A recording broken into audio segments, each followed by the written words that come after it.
बहुत से दियों का एक बड़ा सा गोलाकार घेरा बनाकर उसमें बैठा हुआ था।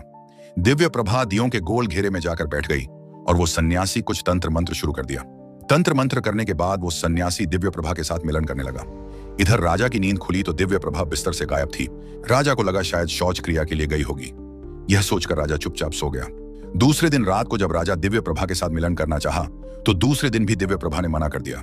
उस रात को भी दिव्य प्रभा जंगल में गई और उस सन्यासी के साथ मिलन करने में लीन हो गई। राजा की जब नींद खुली तो दिव्य प्रभा को बिस्तर पे ना पाकर वो बेचैन हो गया। वह धीरे से उठा और पूरा महल छान मारा पर दिव्य प्रभा नहीं मिली।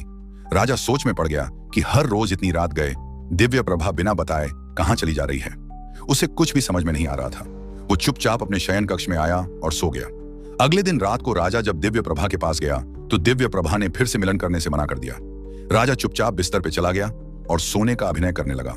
आधी रात को दिव्य प्रभा धीरे से उठी और महल से बाहर निकलकर जंगल की तरफ बढ़ने लगी। राजा चुपचाप दिव्य प्रभा का पीछा करने लगा।